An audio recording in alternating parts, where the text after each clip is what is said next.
ರಾಮನು ಅವನೇ ಮುಂದೆ ಕೃಷ್ಣನಾಗಿ ಜನ್ಮವನ್ನು ತಾಳ್ತಾನೆ ಭಗವಾನ್ ಕೃಷ್ಣ. ಆರಂಭದಲ್ಲಿ ನಾವು ರಾಮಾಯಣ ಕಾಲಕ್ಕೆ ಹೋದಾಗ ರಾಮ ಮತ್ತು ಸೀತೆಯರು ವನವಾಸದಲ್ಲಿದ್ದರು. ಆ ಸಂದರ್ಭದಲ್ಲಿ ವನವಾಸದಲ್ಲಿರುವಂತಹ ಸಂದರ್ಭದಲ್ಲಿ ನೀರು ಸಿಗಲಿಲ್ಲ ರಾಮನಿಗೆ ಮತ್ತು ಸೀತೆಯರಿಗೆ. ಹಾಗಾಗಿ ಬಹಳ ಭಯಂಕರವಾದಂತಹ ಬೇಡಿಕೆಯಾಗಿದ್ದವು. ಯಾರಿಗಂದ್ರೆ ರಾಮನಿಗೆ ಮತ್ತು ಸೀತೆಯರಿಗೆ, ಲಕ್ಷ್ಮಣರಿಗೆ. ಈ ಅರ್ಥ ನೋಡಿದಂತ ನೀರು ಸಿಗಲಿಲ್ಲ. ಆಗ ಶ್ರೀರಾಮ ಏನ್ ಮಾಡಿದ ಅಂದ್ರೆ ಪ್ರಕೃತಿ ದೇವತೆಯನ್ನ, ನಿಸರ್ಗ ದೇವತೆಯನ್ನ ಪ್ರಾರ್ಥನೆ ಮಾಡ್ದ. ಓ ಭೂತಾಯಿಯೇ, ನಾವು ವನವಾಸದಲ್ಲಿದ್ದಾಗ ಎಲ್ಲಿ ನೋಡಿದರೂ ನೀರಿಲ್ಲ, ನೀರಿನ ಸ್ಥಳವನ್ನು ನಮಗೆ ದೊರಕಿಸುವಂತ ಪ್ರಾರ್ಥನೆ ಮಾಡಿದ ರಾಮ. ಯಾರಿಗೆ? ನಿಸರ್ಗ ದೇವತೆಗೆ. ಆಗ ಸಾಕ್ಷಾತ್ಕಾರ ಆಗಿದ್ದು ಯಾವ ಪಕ್ಷಿ ಅಂತಂದ್ರೆ ಅದು ನವಿಲು ಪಕ್ಷಿ. ನವಿಲು ಪಕ್ಷಿ ಏನಂತಂದ್ರೆ ರಾಮನಿಗೆ ಮತ್ತು ಸೀತನಿಗೆ ದರ್ಶನವನ್ನು ನೀಡಿ, ನಾವು ತೋರಿಸ್ತೀನಿ ಬನ್ನಿ ನೀರು ಅಂತ ಹೇಳಿ ಕರ್ಕೊಂಡು ಹೋಗ್ತದೆ. ನಾನು ಪಕ್ಷಿ ಇದ್ದೇನೆ, ನಿಮ್ಮ ಜೊತೆ ನಾನು ನಡೆಯಕ್ಕಾಗಲ್ಲ, ನಾನು ಮುಂದೆ ಹಾಕ್ತಾ ಹೋಗ್ತೇನೆ, ನೀವು ಅದ್ರ ಜೊತೆ ಬರಬೇಕು ಅಂತ ಇಡೀ ತನ್ನ ನವಿಲಿನ ಗೇರೆಗಳನ್ನ ತೆಗೆದು ಬಿಡ್ತಾ ರಸ್ತೆ ಮೇಲೆ ತೋರಿಸ್ತಾ ಹೋಗ್ತದೆ. ಇಡೀ ಗೇರೆಗಳನ್ನ ಕಳ್ಕೊಂಡು ಕೊನೆಗೆ ಅದು ತನ್ನ ಪ್ರಾಣವನ್ನು ಕಳ್ಕೊಂಡ ಚಿನ್ನಲ್ಲಿರ್ತದೆ. ಅಷ್ಟು ದುಃಖದಲ್ಲಿ ಅದು ಕೂಡ ರಾಮನ ಸೇವೆಯನ್ನು ಮಾಡ್ತದೆ. ಯಾವುದೊಂದು ನವಿಲು. ಅವಾಗ ನೀರಿನ ಕುಂಡವನ್ನ, ನೀರಿನ ಸ್ಥಳವನ್ನ ರಾಮನಿಗೆ ತೋರಿಸ್ಕೊಡ್ತದೆ. ಆಗ ಶ್ರೀರಾಮ ಮತ್ತು ಲಕ್ಷ್ಮಣರು ಮತ್ತು ಸೀತೆ ಆಗ ಹೇಳ್ತಾರೆ, ಅಂತ ದಯಾಳಿತಿ, ಎಂತ ಪವಿತ್ರವಾದಂತ ಪಕ್ಷಿ ನೀನು ನಿನ್ನ ಋಣವನ್ನು ನಾನು ಈ ಜನ್ಮದಲ್ಲ ಮುಂದಿನ ಜನ್ಮದಲ್ಲ ಕೂಡ ನಿನ್ನ ಋಣವನ್ನು ತೀರಿಸಿ ನಿನಗೆ ನಾನು ಅದನ್ನು ವರದಾನವನ್ನು ಕೊಡ್ತೇನೆ ಶ್ರೀರಾಮ. ಆ ಮುಂದಿನ ಜನ್ಮ ಯಾವುದು ಅಂದ್ರೆ ಭಗವಾನ್ ಶ್ರೀಕೃಷ್ಣ ರೂಪದಲ್ಲಿ ಭೂಮಿಗೆ ಬಂದಾಗ ಏನಾಯ್ತು ಅಂದ್ರೆ ಬಾಲ್ಯದಲ್ಲೇ ನವಿಲು ಗೋಕುಲ ನಗರದಲ್ಲಿ ಕೃಷ್ಣನ ದರ್ಶನಕ್ಕಾಗಿ ಕಾಯ್ತಾ ಇರ್ತದೆ.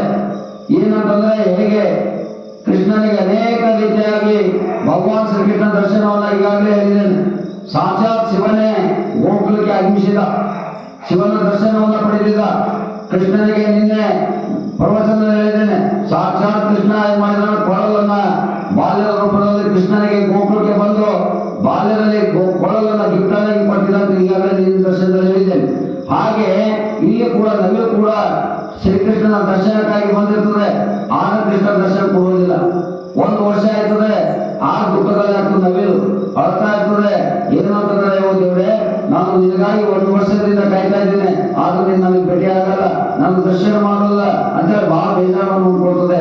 1 ದಿವಸ ನಿರ್ಧಾರ ಮಾಡ್ತದೆ, ಕೃಷ್ಣನ ದರ್ಶನವನ್ನು ಆಗ್ಬೇಕಾದ್ರೆ ನಾ ಏನ್ ಮಾಡ್ಬೇಕು ಅಂದ್ರೆ ಬರ್ಸಾನಕ್ಕೆ ಹೋಗ್ಬೇಕು. ಬರ್ಸನದಲ್ಲಿ ಯಾರಿದ್ದಾರೆ ಅಂದ್ರೆ ರಾಧೆ ಇದ್ದಾರೆ. ರಾಧೆ ಅಂದ್ರೆ ಕೃಷ್ಣನಿಗೆ ಅತ್ಯಂತ ಪ್ರಿಯವಾದಂಥದ್ದು ಯಾವುದು ಅಂದ್ರೆ ರಾಧೆ. ಆ ರಾಧೆನ ಹತ್ತಿರ ಹೋಗಿ ಈ ನವಿಲು ಕೇಳ್ತದೆ. ಏನಂತಂದ್ರೆ, ಅಮ್ಮ, ನನಗೆ ಕೃಷ್ಣನ ದರ್ಶನ ಆಗ್ಬೇಕು. ಕೃಷ್ಣ 1 ವರ್ಷದಿಂದ ಕಾಯ್ತಾ ಇದ್ದೇನೆ, ಆಗ ಕೃಷ್ಣ ನನ್ನ ದರ್ಶನವನ್ನು ಕೊಡ್ತಾ ಇಲ್ಲ, ಕೃಷ್ಣ ನನ್ನ ದರ್ಶನವನ್ನು ಮಾಡ್ತಾ ಇಲ್ಲ. ಆಗ ಕೊನೆಗೆ ಆ ರಾಧೆ ಹೇಳ್ತಾರೆ, ನೀ ಏನು ಮಾಡಬೇಡ, ಗೋಕುಲಕ್ಕೆ ಹೋಗಿ ಬಾಗಿಲಲ್ಲಿ ನಿಂತು ಏನ್ ಮಾಡ್ಬೇಕು, ನೀವು ರಾಧೆ ರಾಧೆ ಅಂತ ಕೂಗು, ರಾಧೆ ರಾಧೆ ಅಂತ ಕೂಗು. ಆಗ ಖಂಡಿತವಾಗಿ ನಿನ್ನ ಹತ್ರ ಬಂದು ಕೃಷ್ಣ ನಿನ್ನ ಮಾತಿಗೆ ಬೆಲೆ ಕೊಡ್ತಾನೆ, ನಿನ್ನ ಭೇಟಿ ಆಗ್ತಾನೆ ಅಂತೇಳಿ ರಾಧೆ ಹೇಳ್ತಾಳೆ.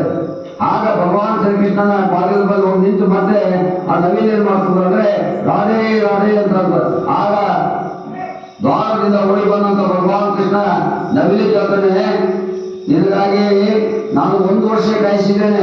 ಯಾಕೆ ಕಾಯಿಸಿದ್ದೇನೆ? ನನ್ನ ಪ್ರೀತಿ, ನನ್ನ ಹೃದಯ ಎಲ್ಲಿ ಹೋಗಿತ್ತು ಅಂದ್ರೆ ಕೇವಲ ಈ ಲೋಕಕ್ಕಲ್ಲ, ಕೇವಲ ರಾಧೆಗಾಗಿ ಮಾತ್ರ ನನ್ನ ಹೃದಯವನ್ನ ಅವರು ಸೀಮಿತವಾಗಿತ್ತು.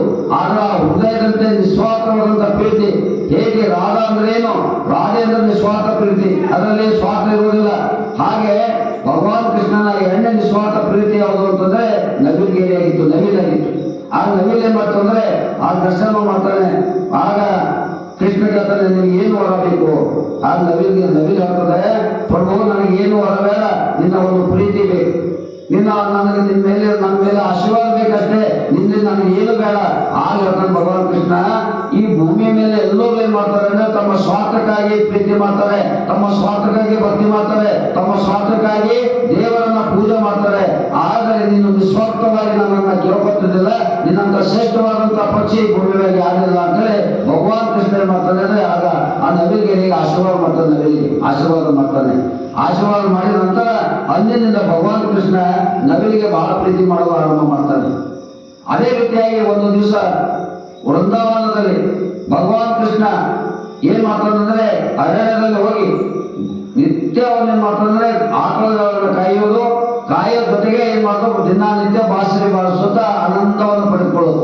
ಹಾಗಾಗಿ ಕೃಷ್ಣ ಏನ್ ಮಾಡ್ತಾನೆ, ಬಾಸರಿ ಬಾರಿಸ್ತಾನೆ, ಕೊಳಲು ಊದುವಾಗ ಎಲ್ಲ ಗೋಗಳು ಓಡಿ ಬರ್ತವೆ, ಎಲ್ಲ ಪ್ರಾಣಿಗಳು ಓಡಿ ಬರ್ತವೆ, ಎಲ್ಲ ಪಕ್ಷಿಗಳು ಓಡಿ ಬರ್ತವೆ, ದೇವತೆಗಳೆಲ್ಲ ಕೇಳೋದಕ್ಕೆ ಆರಂಭ ಮಾಡ್ತಾರೆ.